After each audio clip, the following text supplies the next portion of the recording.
Welcome to week 4. Today we're going to be doing some more still life, and for today's class and for this rest of this week you're going to need to set yourself up another still life. Find some objects to draw. Hopefully you can find some bottles or jars, because ideally we need to find some cylindrical shaped objects.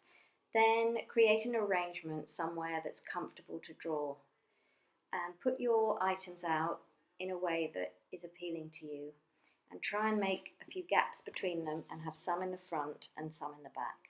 Then you're going to divide your sketchbook into 4 parts, and in each of these 4 parts you're going to do a little thumbnail sketch of your arrangement, and this will give you the opportunity to change the arrangement if you think you don't like it, but also to draw it from an angle that you're happy with and to draw it in such a way on the page that you feel is going to look good. What we're really looking for here today is how to add value to our painting, because we're going to paint it with some tea and coffee. So you're going to need to have some tea and coffee later on in this task so that you can add the shadows painting with tea or coffee. So my first thumbnail sketch, I'm not happy with it. You can see that the items don't fit on the page neatly. So my second attempt here, I'm starting with the largest object, the tall bottle, and I'm putting that where I want it on the page, and then I'm putting the other things around it to see if that's going to be a more appealing composition. My first one, the items are too close to the top of the page. There's too much space at the bottom. So this time I've brought them down. Now remember, last lesson I told you how you need to make sure that all your items aren't just in a straight line. Anything closer to you will be further down the page, and anything further away will be higher up. So you can see that stubby bottle in the foreground is lower on the page than the bowl, for example, which is higher on the page because it's further away. Now it also helps to put in the back of the shelf. That lets us believe that they are sitting.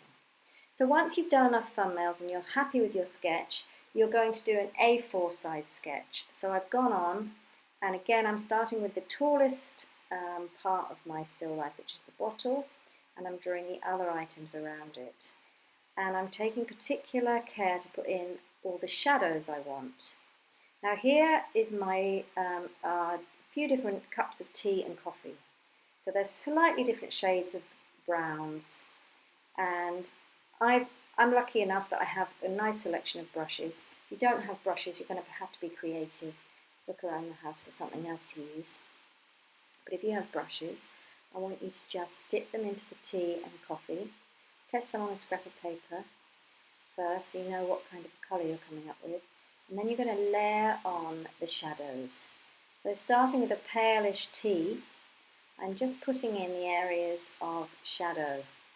And I'm starting with the shadow that's cast onto the wall behind my bottles, and I'm just painting it on. Now with this technique you're going to need to let it dry in between applications and build up areas of dark colour that way. So try and see where the darkest shadows are and leave the areas that are palest without tea or coffee on them. Now when you're drawing cylindrical objects, don't forget that we can't see the whole. We know that the lids and things are circular, but we can't see it from this angle. We can only see the side angle of the bottles, which doesn't show us that they are actual circles.